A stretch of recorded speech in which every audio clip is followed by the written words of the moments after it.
آدم علیہ السلام کی وفات کے بعد ان کے بیٹے شیس علیہ السلام نے ان کی ذمہ داریاں سنبھال لی۔ اب تبلیغ کا کام انہیں کرنا تھا۔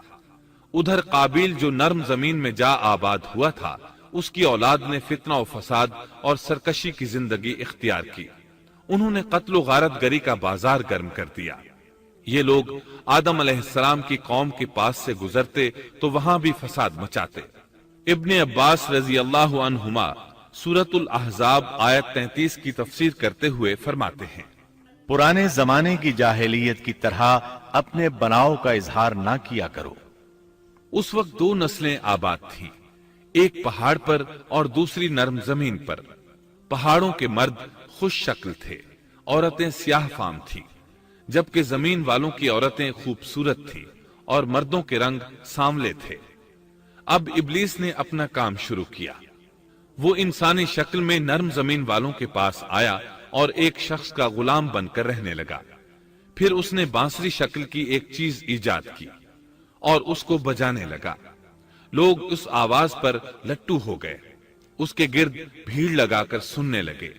پھر ایک دن میلے کا مقرر ہو گیا، اس میں ہزارہا مرد اور عورتیں جمع ہونے لگے۔ اتفاق سے وہاں ایک دن ایک پہاڑی آدمی بھی آ گیا۔ اس نے میدانی عورتوں کے حسن و جمال کو دیکھا۔ اس نے اپنے قبیلے والوں سے ان کے حسن و جمال کا ذکر کیا۔ اب وہاں کے لوگ کثرت سے میدانی علاقے میں آنے لگے۔ اس طرح آہستہ آہستہ مردوں اور عورتوں میں اختلاط بڑھا، بدکاری اور زناکاری عام ہوئی، جبکہ یہ سب کام شیس علیہ السلام کی شریعت میں حرام تھے۔ یہ سب بیان کرنے کے بعد ابن عباس رضی اللہ عنہما کہتے ہیں، اللہ تعالیٰ کے قول وَلَا تَبَرَّجْنَ تَبَرُّجَ الْجَاهِلِيَّةِ الْأُولَى کی یہی تفسیر ہے، اور قدیم جاہلیت سے یہی مراد ہے، کیونکہ ان لوگوں نے زمین میں ایک عظیم فساد اور انتشار برپا کر رکھا تھا۔ شیس علیہ السلام اپنی قوم کے لوگوں کو سمجھاتے رہے کہ وہ ان شریر اور فسادی لوگوں کے ساتھ میل جول نہ رکھیں، لیکن شیطان مسلسل انہیں ورغلاتا رہا، یہاں تک کہ شیس علیہ السلام کے ساتھ بہت تھوڑے لوگ رہ گئے اور قابیل کی قوم میں بہت اضافہ ہو گیا۔ لوگ یوں ہی زندگی بسر کرتے رہے، یہاں تک کہ اللہ تعالیٰ نے ان میں ادریس علیہ السلام کو مبعوث فرمایا۔ اس بار ہم آپ کے لیے پیش کر رہے ہیں قصص الانبیاء۔ انسان کی فطرت میں کہانی یا قصص سے دلچسپی روز اول ہی سے پائی جاتی ہے۔ قصص کا لفظ عام طور پر کہانی یا داستان کے لیے استعمال ہوتا ہے، لیکن قرآن مجید میں انبیاء کے جو قصے بیان کیے گئے ہیں ان کی غرض و غایت کچھ اور ہی ہے۔ اللہ تعالیٰ نے انسانیت کا آغاز فرماتے ہی انبیاء کا سلسلہ شروع فرمایا۔ انبیاء اور رسول پے در پے آتے رہے۔ کہا جاتا ہے کہ رسولوں کی تعداد 300 سے زائد ہے اور انبیاء کی تعداد 1,24,000 سے زائد ہے۔ گویا اللہ تعالیٰ نے بنی نوع انسان کو سیدھا راستہ دکھانے کے لیے اتنی بڑی تعداد میں انبیاء اور رسول مبعوث فرمائے۔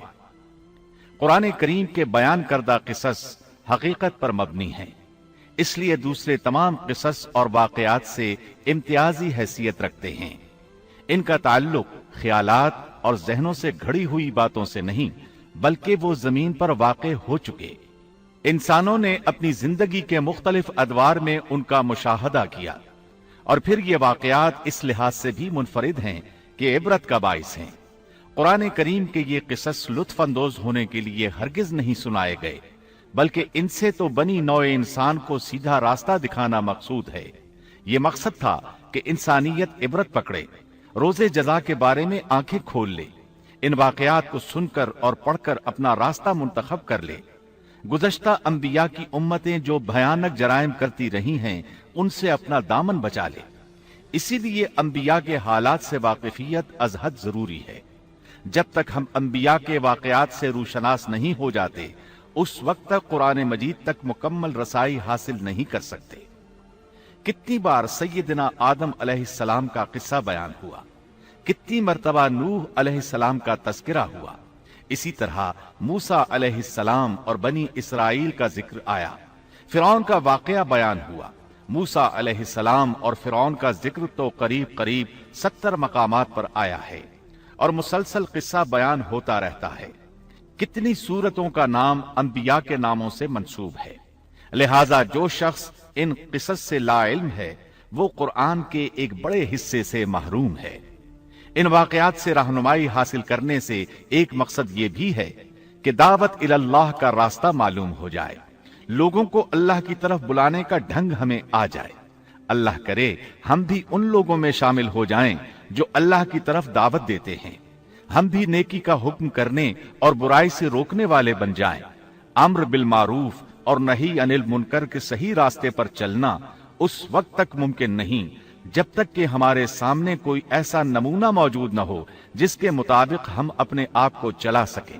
اور صاف ظاہر ہے سب سے عظیم اور بے مثال نمونہ نبی اکرم صلی اللہ علیہ وسلم کی مبارک شخصیت ہے، جیسا کہ اللہ تعالیٰ فرماتے ہیں، یقیناً تمہارے لیے رسول اللہ کی زندگی بہترین نمونہ ہے۔